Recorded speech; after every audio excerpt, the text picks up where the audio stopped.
Welcome to the Other Side of 40.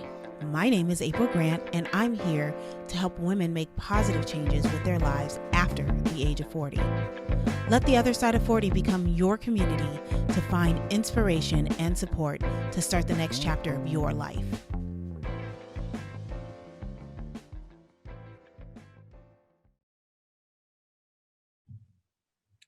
Hello, and welcome to another episode of The Other Side of 40.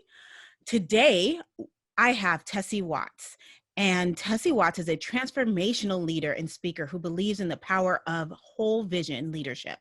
Since 2011, she has been on a divine journey to elevate the quality of leadership by empowering leaders to remove the restraints on their leadership and business potential. As the CEO and principal leadership strategist of the Leadership Haven Resource Center, LLC, she is committed to turning leaders into positive change agents they are called to be. And she does this through monthly Leadergize sessions and power-packed leadership and business development workshops. She is also the visionary behind the Reignite Florida Leadership Summit that brings hundreds of leaders together under one roof for a full day of leadership and business development.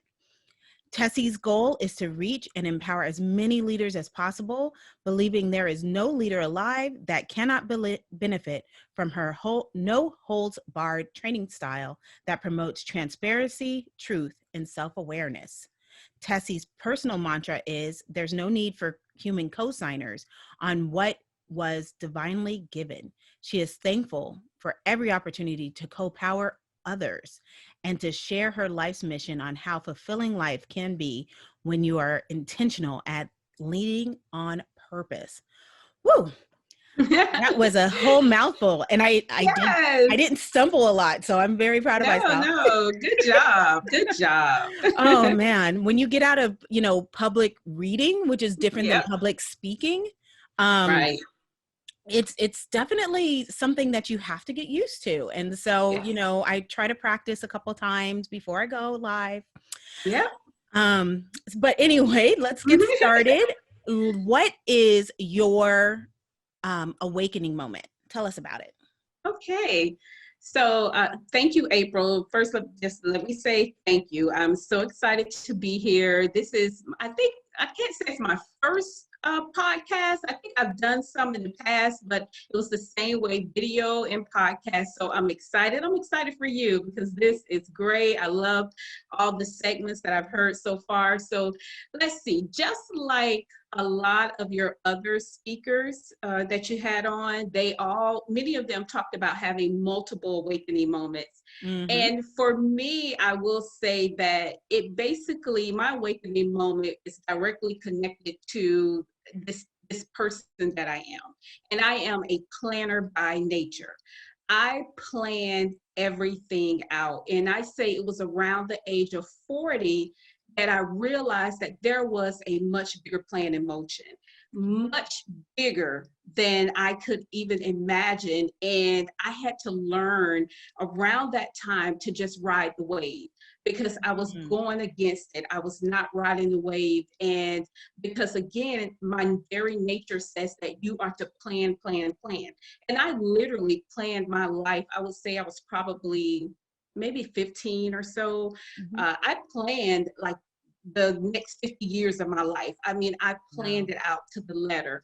I knew exactly where I wanted to live. I basically just wanted that Black American dream. I wanted the dream job. I wanted the dream home. I wanted the doting husband. I wanted the 2 kids. I wanted the money in the bank, and I wanted good health. I mean, I wanted all of that. Right. And it was not soon after that, that I realized that plans can be altered. Because what I learned by the age of 40, by the time I turned 40 and I purchased my first home, I think it was just a few months shy of turning 40, but I learned that not much went as planned. And the story up to that point had not gone the way that I had anticipated. And I didn't have a plan B. I was strictly plan A, 100%, stick with it. So by the time I turned 40, I had 2 divorces under my belt. I lost my dream home by the age of 45. I was unemployed and underemployed for several years in my 40s. I had no credit or bad credit, and I had no savings, which means that I had to look at possibly unemployment compensation and even food stamps. Mm, And that did not speak well to a college educated individual. I did not understand any of that, and I couldn't understand the direction that I was going in. But the awakening came on the other side of all those misses, on the other side of all those messes. That's where the awakening came in, because God was so faithful during that time. I have a beautiful daughter.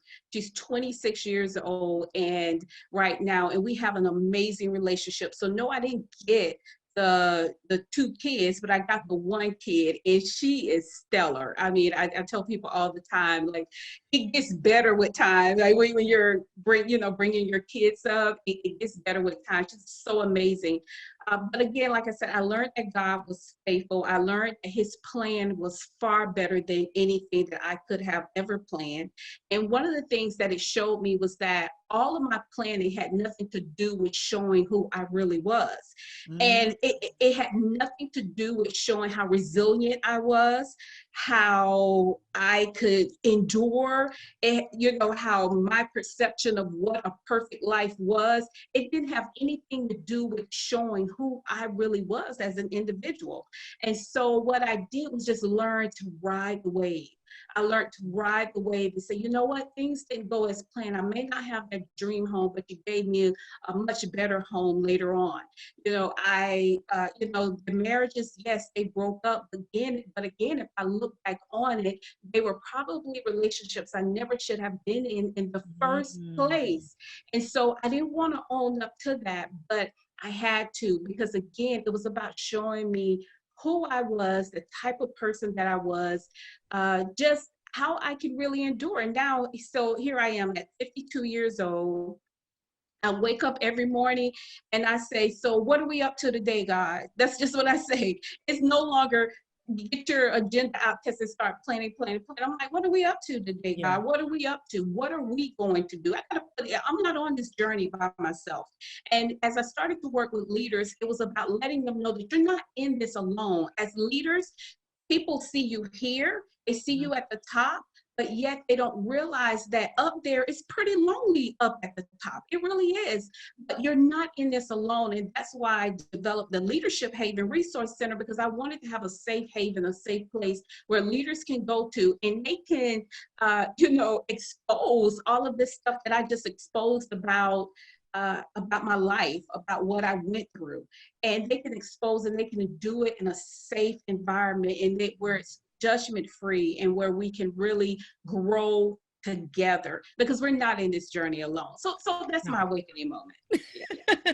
No, I was just laughing and smiling because that was so me. I was a Yeah. planner. I planned everything. I was going to go to law school and I was either going to Yes. focus, well, I went to law school, but I was either going to focus on corporate or international law. I wanted to Mm-hmm. travel the world. I was going to spend from my 20s to my 30s traveling, going around the world, visiting different countries. I was going to learn all these languages.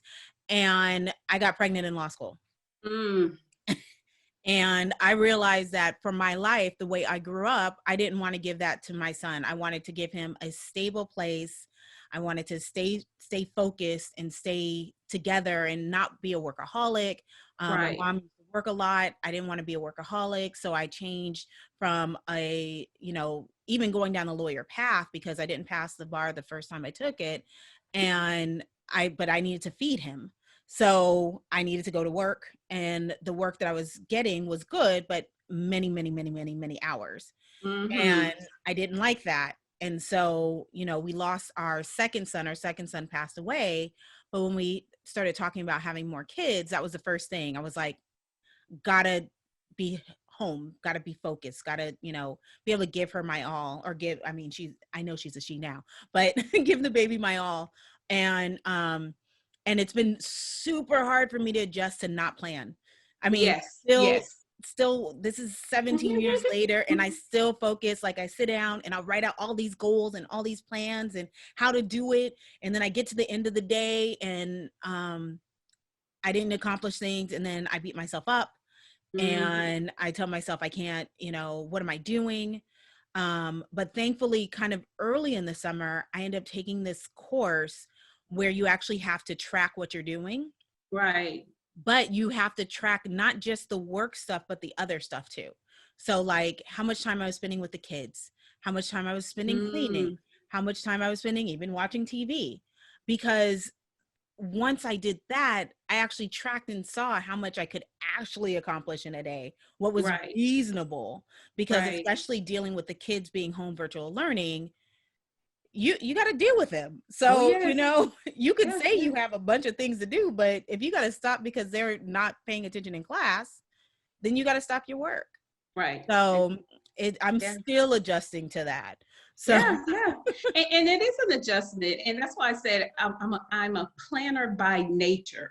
It comes so easy for me to just plan out an event. I used to do weddings and parties, and it's so easy for me to do those types of things. But again, just understanding that there's something so much bigger in the works. But mhm, what's in the works is to bring us to an awareness of who we are and what's inside of us. Because if the way we planned, it was supposed to be smooth sailing. Like nothing should have gone wrong. Everything should have been perfect. You would have passed the bar the first time around. I would have went to law school the first time around. That was the plan, was that was that I was going to be a lawyer as well.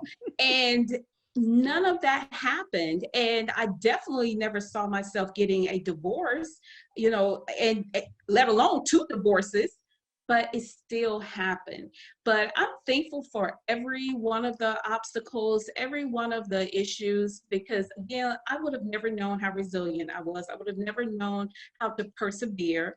I would have never known how to adjust and realign myself. So I learned a lot about me, who I am. And one of the things that's important is that we understand that leadership is self-awareness, and that we have to start with us before we start any other place. We have to intrinsically take care of who we are and own up to our own stuff and what's going on with us first before we can impact anything externally. Even our kids, even the yeah, ones we're like, those are babies.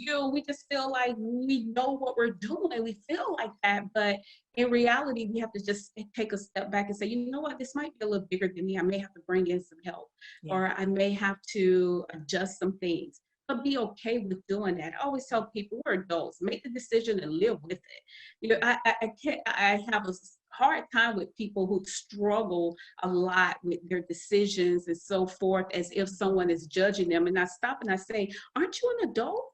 Like make the decision just and do get it. moving. Yeah. Yeah. Well, it's funny. So part of what you were talking, what you sent over for in Mhm. prep was something about survival mode Yes. and how much we operate in it. And it's funny. So my husband and I have been together going on 18 years. Right. We've been married 13, but until we moved here, we were basically in survival mode. We were at the first, what is that, 12 years of our relationship, we were just Mhm. in survival, like Survival just mode. trying to Right.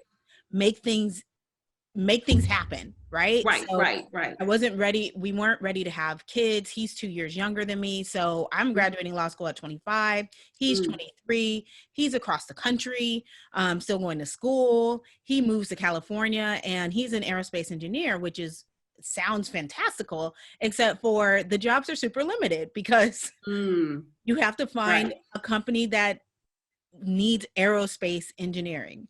Right. So Right. where we can move was limited, and living in LA was super expensive. So we were like just living paycheck to paycheck and barely getting by. Right. I can't And imagine. then Yeah. dealing with, some family issues. It was just like it was awful. And then we moved here and initially we're like, oh, this is great. For us, it was like a pay bump. So, because he got paid the same, but the cost of living is a little less here. So and the gas, especially. Mhm. So he didn't have to drive as far or whatever.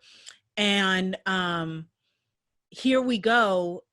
ready to ready to take on moving to West Palm, and I'm 8 months pregnant at the time.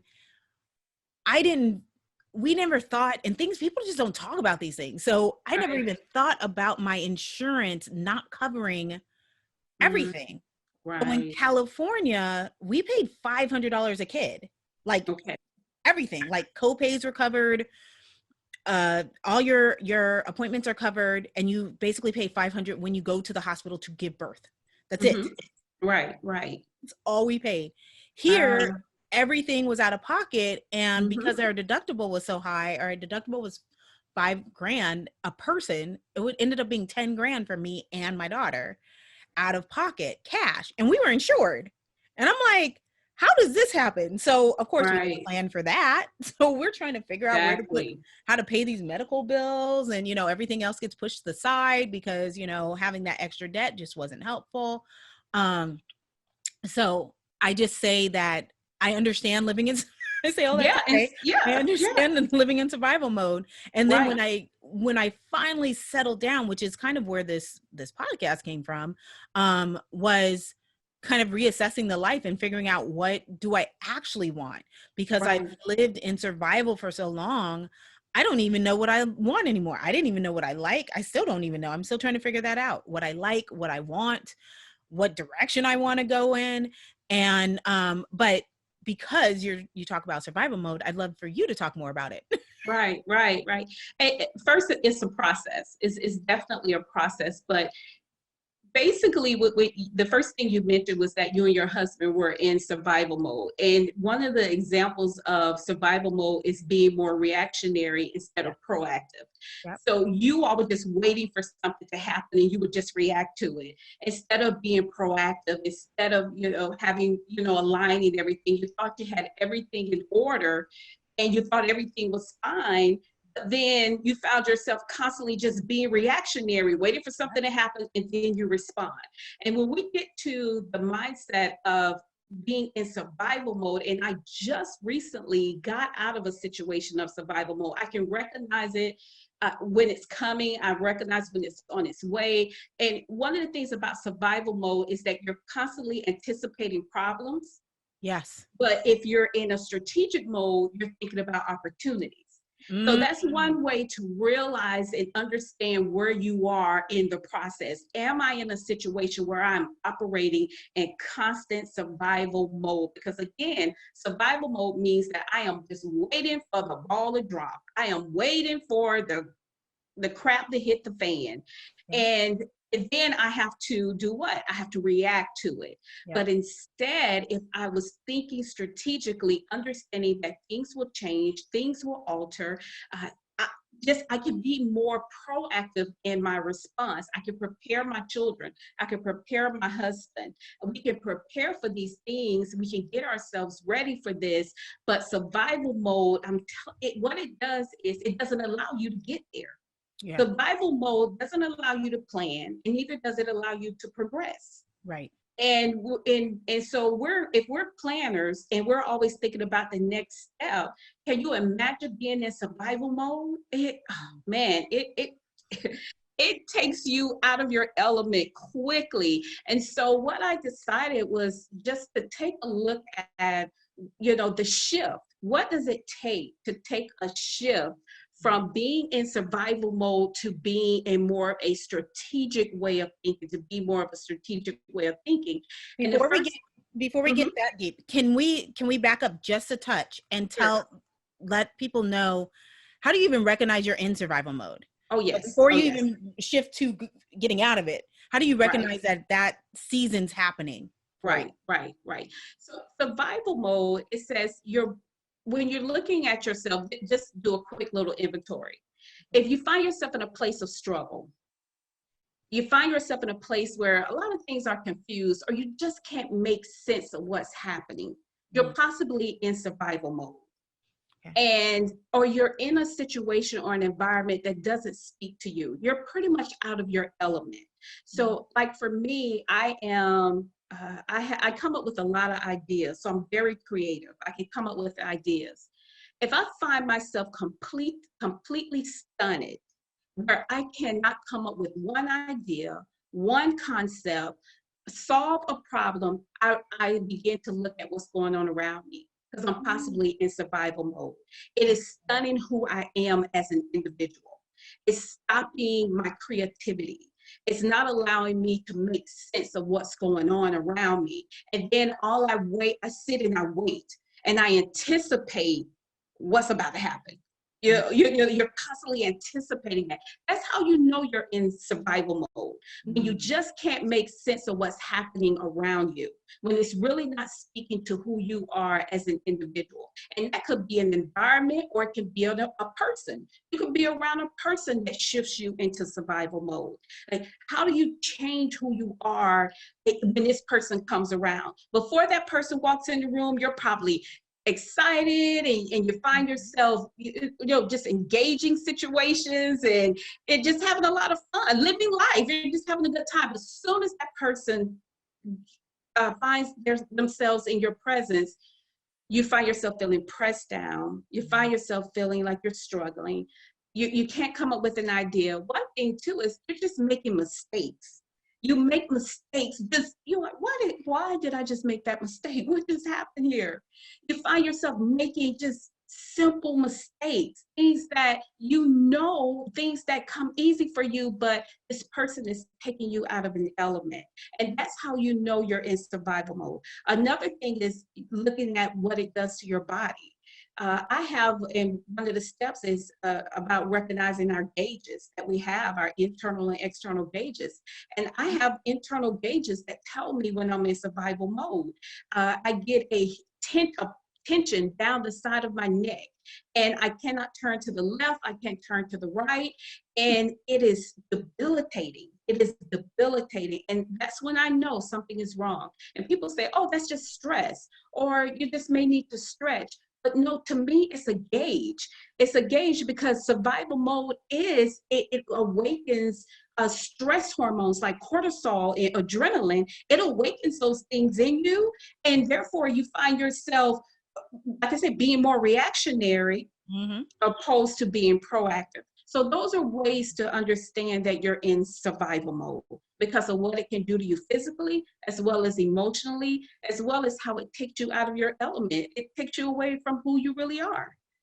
I recognize all three of those things still going on right now. So I'm just like, oh, okay. So I'm still operating. But, interestingly enough, I went to dinner with a friend and she said some words to me that really resonated with me that I think is helping me snap out of survival mode.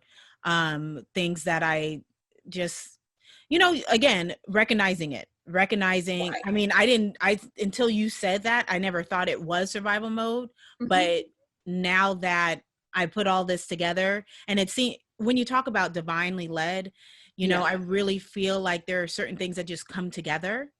And so when certain messages come to me, I end up getting them from multiple places and they all hit. So I look and I'm like, I think it's time to stop operating in survival mode. You can. You honestly can. It just take. I think we talked earlier about being adults and just making those decisions. I feel like being indecisive is an enemy to who we are as individuals when we can't make decisions for ourselves. That is like a number one enemy. And we have to learn to just make decisions. And guess what? Making those decisions may not feel good at the time, but later on you'll step back. And see, like I said, I just left a very lucrative opportunity. I just walked away from a lucrative opportunity. It didn't feel good thinking about doing it. But when I did it, I saw where the light bulb just came on and I started to become a little bit more creative and I started to get back to who I was as an individual. But I still thought about missing out on that income. I still thought about missing out on that money. But then I thought about it. I say, wow, the same investment you just gave to this project, you could turn around and give it to your own project. So I became excited about the opportunities. You remember I say strategic mindset, a strategic mode, you think opportunities.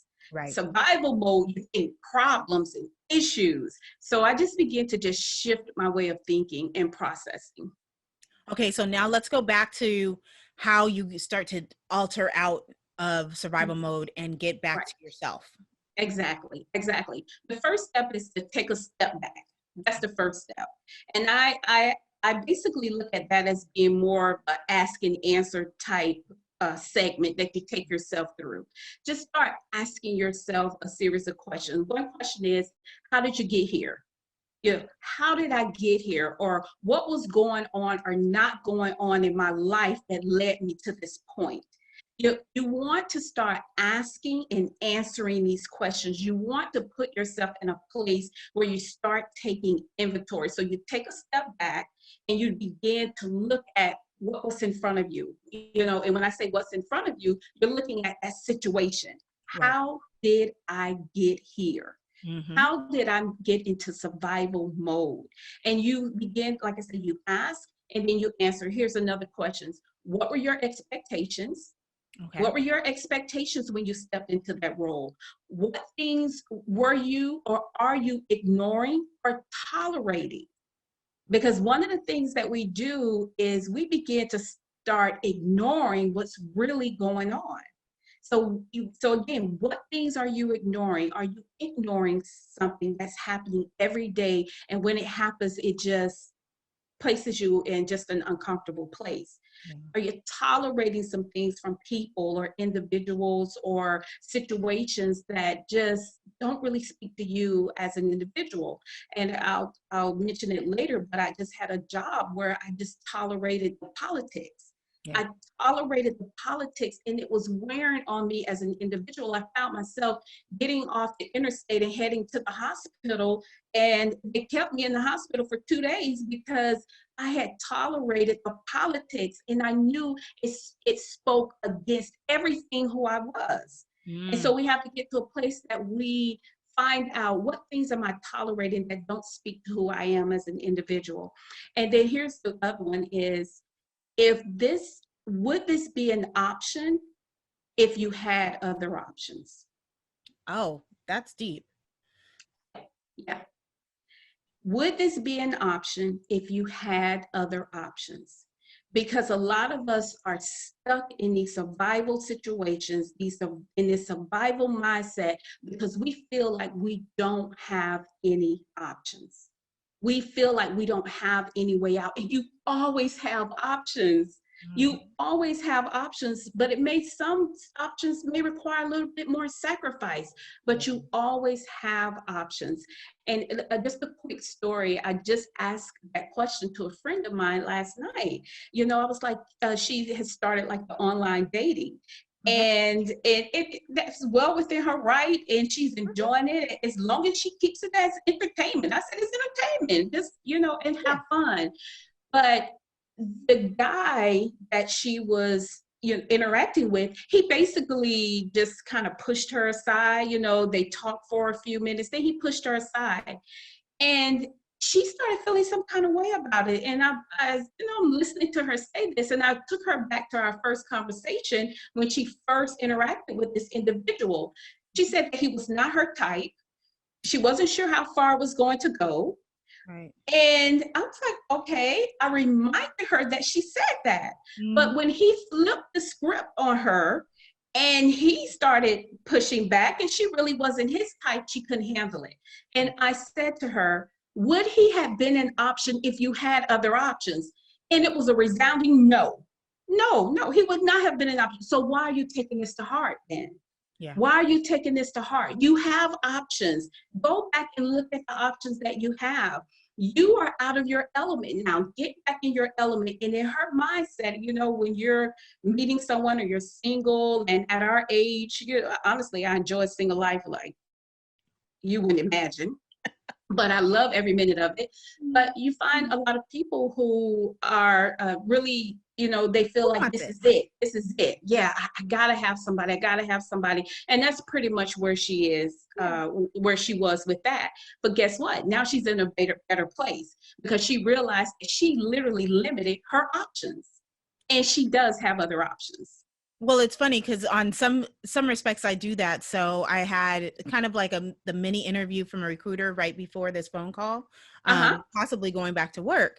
But I knew exactly what I wanted. If I'm going to go back to a job and, get paid, there are certain things that I need for that. And if I don't get that, then that's not the direction I need to go, because it's going to just be more stress for me, Right. then, and it's not going to be beneficial for anyone in the house, because I've been there. I've done it the Right. other way. Yes. And it's That is perfect, April. it's That not is a good way. perfect. Yes, live there. Yeah. Live right there. That is a good place to be. Knowing what you want Yeah. and not afraid to ask for it, and not afraid and not afraid to say no. No, You and know, then when they said you're not the right fit, I was like, okay. And I just said, okay, if there's anything else that comes up and that you think I would be a better fit for, let me know. then This give is me a not, call. and I felt nothing for it. Like I didn't feel like any pulls or, heartstrings of, oh my Right. gosh, but this was a job opportunity. I could lie to make sure, because you Hmm. know how you could caress and make the job fit a little better. But I was like, it's not going to be the right fit. And Right, right, neither one of us is going to be happy at the end of the day. right. So this is just not the right opportunity for me. Yeah, yeah. And And so, that's good. A lot of us don't know what we want. yeah. But when you know, when you figure it out, then I say write it down. So you can remember. You can remember that this is what you want, that this is something that you're not going to compromise. Because you're right. You were just getting ready to rip your whole family apart from the stress of walking into this job every day. You're stressing them out, they're stressing you out. Yeah. It's not where you want to be.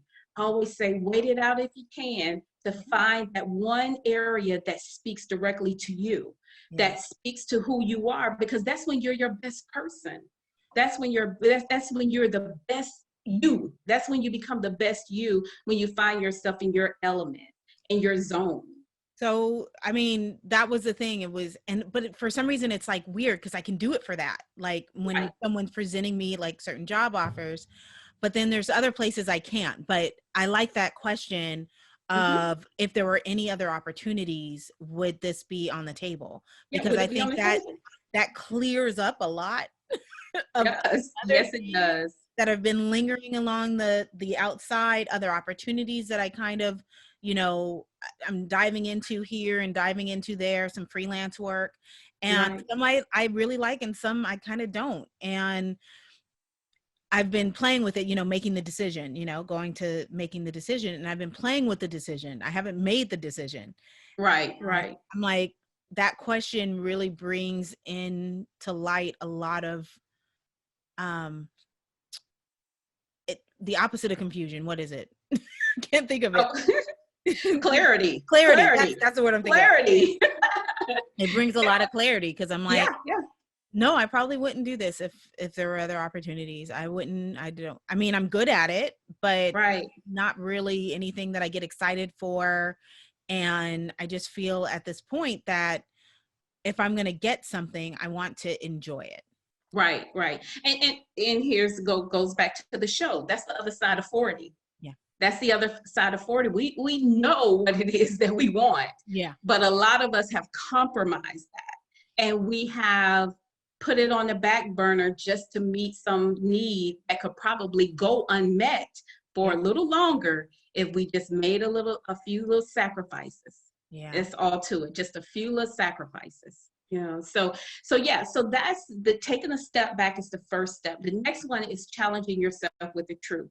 Now, I tell people all the time, one of the things that in order to move from survival mode into strategic mode is really about the truth.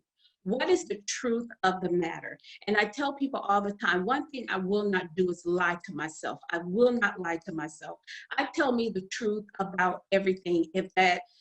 If I know I look a certain type of way standing in that mirror, I just say to myself, this is really how you look, Tessie. Yeah. So put that dress back in the closet and try some pants. I just Right. I just tell myself the truth. I don't stand there and stare at myself for 50 minutes trying to figure out how to make this look any differently. I know what I'm seeing when I'm looking in the mirror. I tell myself the truth. There's no one know me better than myself. And in order to move from a place of survival, you have to be truthful about that situation or about that individual.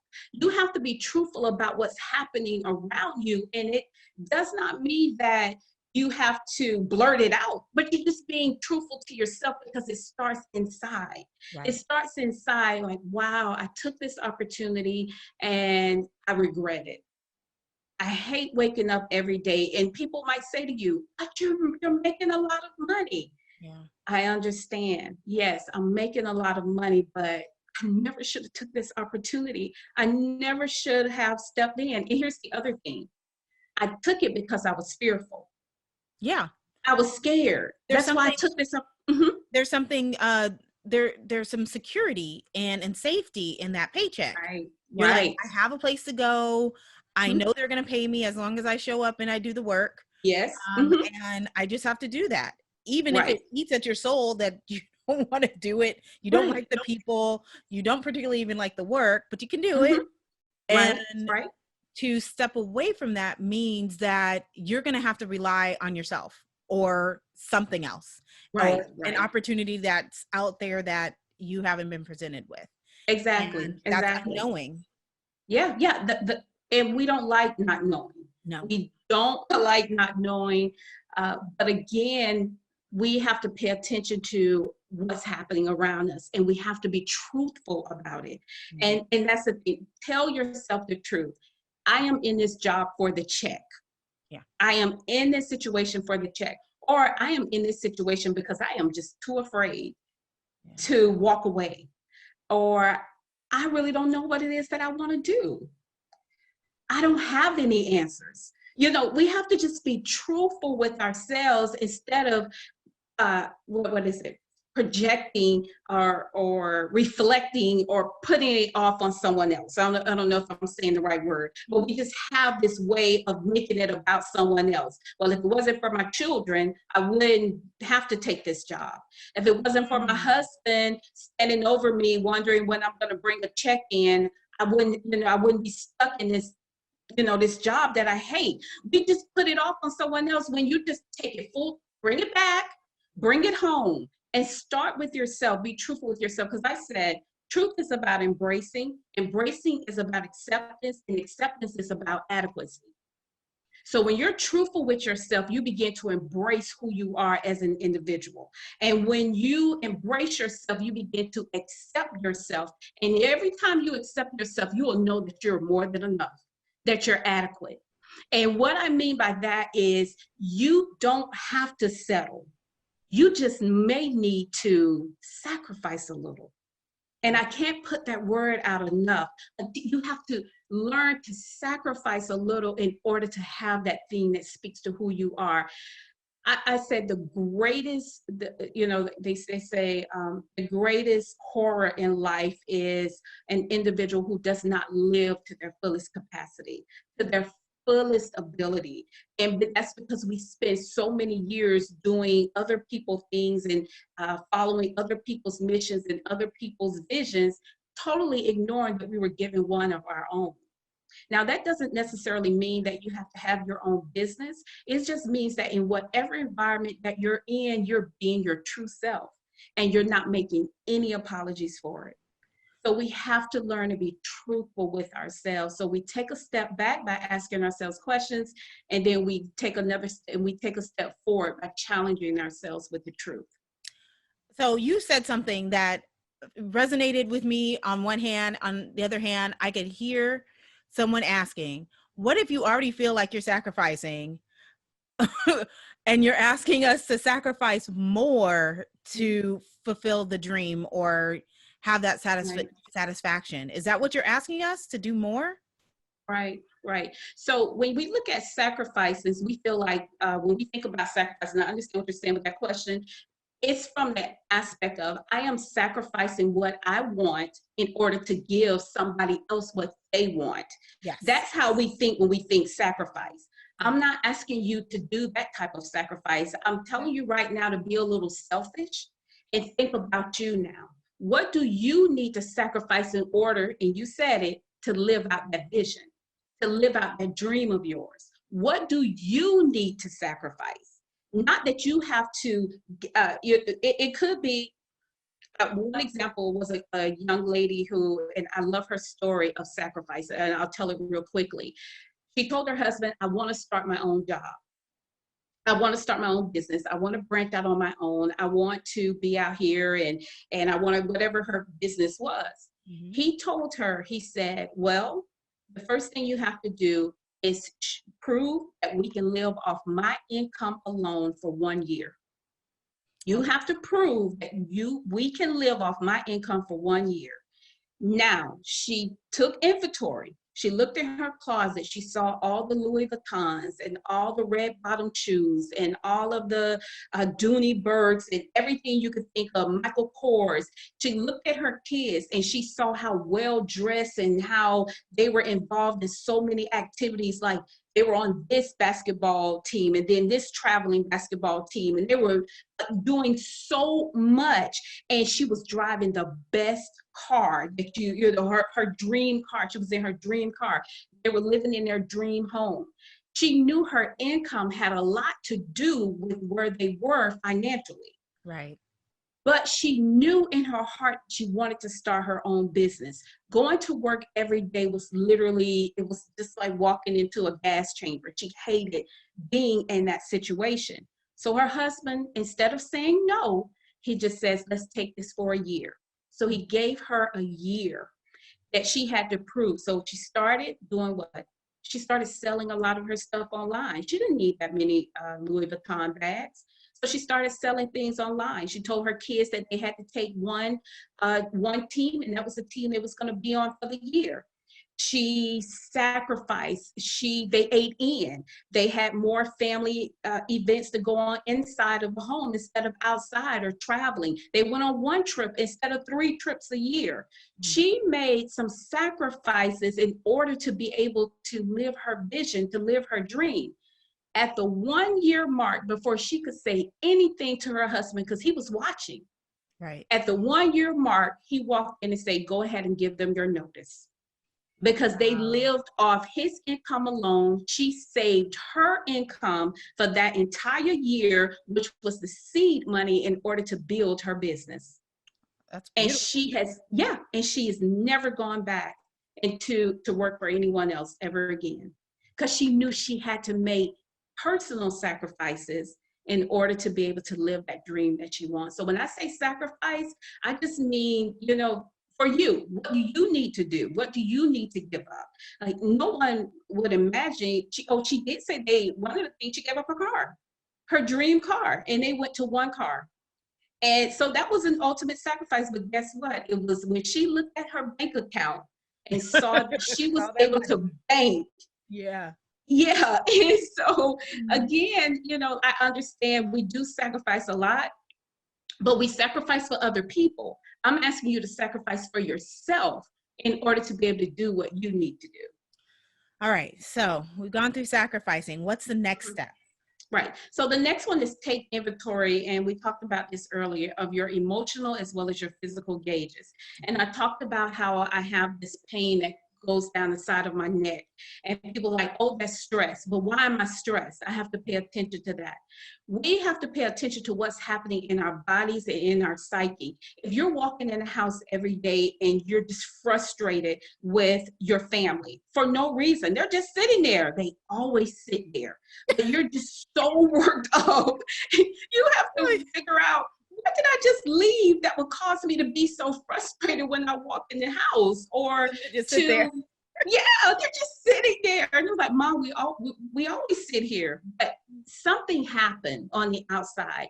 You were probably in a survival mode. You were probably in survival mode before you walked through the door, and you can't make the shift because it's messing with you emotionally as well as physically. And I saw where it was messing with me physically. And I told the story that one job, I could not play the politics. I didn't know how, and I didn't want to. And they wanted me to, and they were at me, and I had to follow and go against the procedures and do it the way they wanted me to do it. And I found myself getting off the interstate, heading to the hospital. They kept me for 2 days with stroke-like symptoms. Mm. You see what I'm saying? It was wearing on my every being, who I was. And so I had to pay attention to that. And I ask people in this process, pay attention to what's happening to your body. Pay attention to your psyche. Pay attention to everything that's happening to you that is out of the norm. You are your biggest ambassador. No one can speak on behalf of you better than you can. So you know when something is not right with you.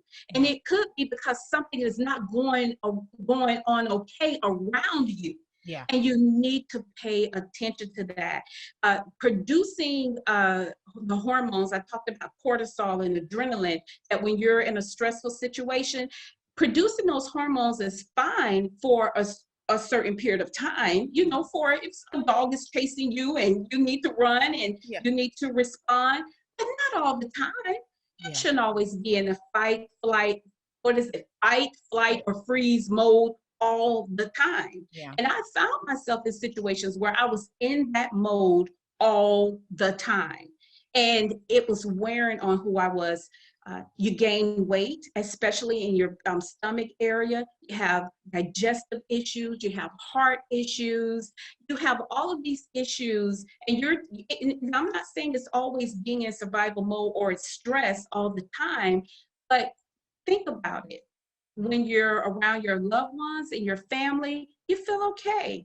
But the minute you step back into that environment around that individual, things just go crazy. I'm telling you, it's nothing else but stress. It's nothing else but operating in survival mode.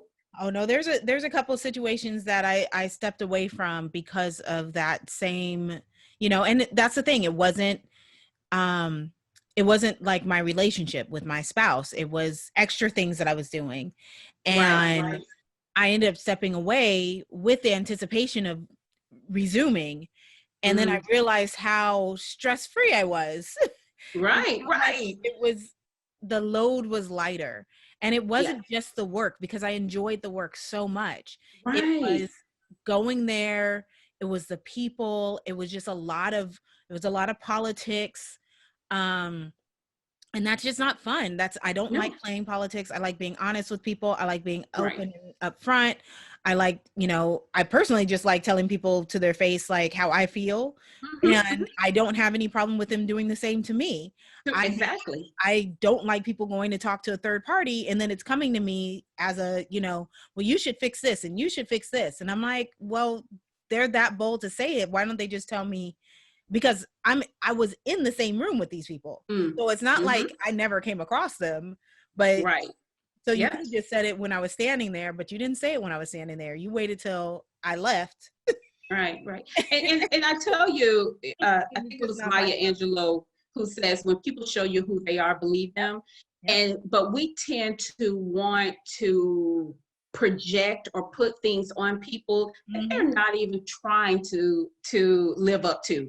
Nope. So once you see who a person is, you accept that. You accept it for who it is. And I have a sign that I keep in front of my computer, and it says, "It's me." It's me. That's what it says. So when I get in a situation that I don't understand how people are responding or why they're doing what they're doing, or why they reacted to me that way, I just turn around and say, that's you who don't understand what they're doing. Learn, figure it out. Yeah. It's me. Everything starts with us. Everything. And just like taking care of your mental capacity, taking care of your physical capacity, this is the only body we have. Yeah. And yet we will allow persons who don't have any right to it. We will allow those individuals to just step in and just wreak havoc on us. Yeah. And then we wreak havoc on our families and havoc on our loved ones, havoc on our vision and our dreams because of an individual or a situation. It's time to change it. Yeah. It's time to change it. And that takes us to the step 4, which is it's time to make a huge investment or a decision. Okay. It's time to make a huge investment or a decision. When you've taken a step back, when you have been honest and truthful about what is really going on, when you know that it's affecting your very nature, who you are, it's time for you to make a decision. Yeah. It's time for you to make a huge investment. And for some people, that's hard to do because I told you, indecisiveness is an enemy to leaders. It's that when you can't make a decision, then that's a problem. So in a situation that I was in, I just made the decision. I decided I was just going to pay my car off. I had a few more months left on my car. I said, you know what? I'm going to dig in my savings and I'm going to pay my car off. Now, I wanted to keep building my credit up, but I knew I had made a decision. I said, it's time to go. It's time to go. You can sit here and allow this to kill you and break you down and destroy the very existence of who you are, or you can make a decision. So I paid my car off, and then I gave them a 2 weeks notice. Nice. Gave me 2 weeks notice. It's like, and guess what? No turning back. Because when you make those decisions, you can't turn back. Once you make that decision, like, oh, wait a minute, wait. Let me get this letter back. Like, I didn't really mean to give that to you, you know. I didn't mean in like 2 weeks. I meant like right. And so we have to get to the point, like, we're going to make a decision, or we're going to make a huge investment where we cannot turn back from it. We have to stick with it. And come hell or high water, we have to stick with this decision, because at that point, when I turned in my 2 weeks, I told you it was like the floodgates open up. Because oh no, I'm looking at it like, wow, what just happened? It was like my eyes were to see again. Oh goodness. Okay, go back into the floodgates opened. Yeah. The floodgates opened. I was totally stunned. I have my own business, but I was working on a project for another company, and I had been working with them for 10 months. It was a constant roller coaster ride, helping this project get off the ground. But we were making amazing strides. But when the survival mode kicked in, when the atmosphere began to change, that it became detrimental to my health and to my mental capacity, I was like, wow, I need to make a decision. And so the decision was, again, pay a big bill off, get it out of the way, because you're about to make a decision. Then give your 2 weeks. And when I gave my 2 weeks, everything opened up. I now had ideas for my own business. It was just, like I said, the floodgates just opened. I was being creative. I started feeling like I could float. I started writing again. I had spent 2.5 months not even posting on social media, because I was so bound by that, being in that surviving, in that survival type mode.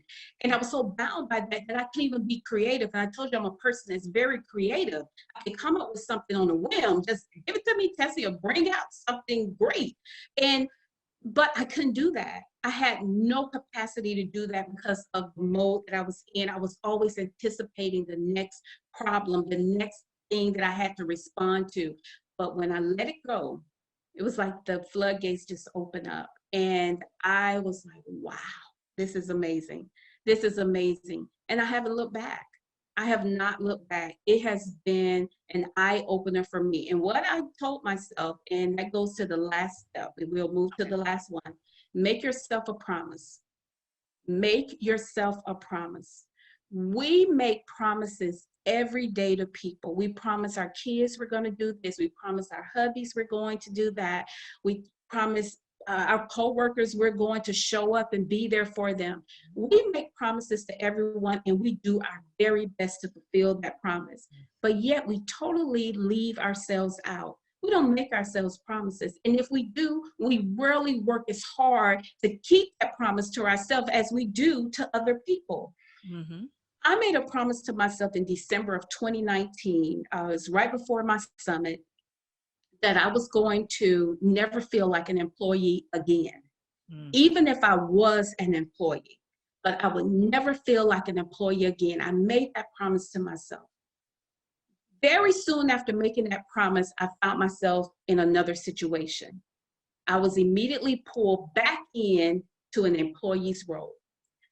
But it was allowing me to be creative. It was allowing me to, come up with ideas. I was having a great time with it, but then it changed. And then I reminded myself, like, you promised yourself that you would never feel like an employee again. And now you are one. and you feel like it. You're feeling like you're not a contributor, like you're not an investor, like you're not someone who's making things happen. You're just feeling like you're just there to fulfill a job and get a check and get out the door. At this stage in our lives, none of us should be in that role, none that rut. None of us should be on that path. Yeah. We should be on a path of making things happen for ourselves, for our families, for those that we work for, or those that we work with. And so I went back to that promise that I made myself to never feel like an employee ever again. And again, I know me, so I know what I'm feeling. You can't say, well, I didn't treat you like that. No, you can't tell me how I'm feeling. Right. I'm telling you how I'm feeling. Get out my feelings. You don't ever let anybody tell you how you're feeling. You know how you're feeling. Definitely. Because they're telling you, because they're trying to justify themselves Yeah. for something they did or didn't do. Yeah. So it's important to make a promise to yourself and do everything you can to keep that promise to yourself. If you're making a promise to yourself that it's okay to work for someone, but I won't make them, but I won't compromise this or I won't compromise that, then stick with that, even if it costs you something in the long run. Yeah. Stick with it no matter what. You're not in this journey alone. Right. You're in it. You have support. And even if you don't, you still have yourself. And you have a higher calling. You have a higher calling. It's a higher person who called you there. And so we have to get to a place that we realize that there's so much more to us. And until we start making decisions about our lives, we'll never get there. We'll never get there until we learn to make decisions for ourselves and be okay with it. We'll never get to that point. Ooh, yeah. That touched me. Yeah, yeah. Like for real, like really, like that speaks to where I am right now. So I really appreciate that. I have a lot to think about, a lot to do to get out of the survival mode, Yes. because Yes. it sounds like it's work. And well, it's a process. Don't look at it as work. It's just a process, It's right? a process. And always start with the truth. Yeah. Always start with the truth. And just, it's okay. Accept the truth for what it is. Yeah. Because it's just like if I had a jacked up husband or a jacked up man, I'm like, you know what, you're really jacked up, honey, but I love you. I just have to be truthful about it. Yeah. I love you. I mean, right. So we can do things differently, but I love you still. But I love you still. I do love you. And so that's important. Just be truthful with yourself. It's a process. Some people can get out quicker than others. But my key here, my goal here is that you recognize it. Recognize that you are in it. And when you recognize that you're in it, do everything you can to get out of it. And that's why I came up with this concept. I'm going to do this as a workshop to take it a little deeper. Okay. And I'll do this as a workshop on December 10th. And it is just to take this a little deeper to get people to work themselves. First, identify that you're in it, and then be able to work yourself through the process. I can't tell you how quickly to get out of it. Right. It took me a little time to get out of it. Every time that I've been in it, it was a process, but I made it out. And so will you. Well, I mean, I'm just thinking about, people can talk to you and tell you something, but you don't really hear it until it's time to hear it. Mm-hmm. So I feel like even in this process of recording the show, I get the tidbits when I need them personally. Right. I know I'm doing this for other people, but I'm also doing this for myself. Yes. And I seem to get the tidbits as I need them along my journey. And I really hope that whoever's listening is getting something out of it as well. But thank you so much. Do you have anything else to add? No, yes. I just wanted to add that definitely I'm taking this workshop, this concept, I'm taking it a step further by doing a workshop on December 10th. You can register through Eventbrite. It's going to be via Zoom. And just to take it another step further, because I need persons to start doing the work. Yeah. It starts with doing the work, knowing what it takes. It's not just like we talked about sacrifice. It's more to it than just making the sacrifice, but also following through and doing the work. So I'm excited to do that. And I thank you so much for this opportunity. It was a lot of fun. And you're I'm very glad. engaging, April. I appreciate all the comments. Uh, And I'm the same way, the way you are. You pull what you need to pull from every segment and from every talk. You're pulling something to help you get to a better place. And I'm telling you, you're going to get there. But the first step is recognizing that you are there. yeah, And do you do definitely. that? Yeah. I'm Yeah. just thinking about all the things going on and how many of them are just there because I'm in survival. That's the only reason Right. I'm Right. even entertaining them. Mm-hmm. Um, Mm-hmm. where can we Yeah. find you? Right, right. So I have a website, which is theleadershiphaven.com, and I would love for you to go on there. We're a resource center. So everything on our website is just to give you additional information about how to go to the next level, how to move from this place to that place, how to release the restraints off your leadership and your business potential. So I have a website. You can visit our website. Also, we're on Instagram, The Leadership Haven.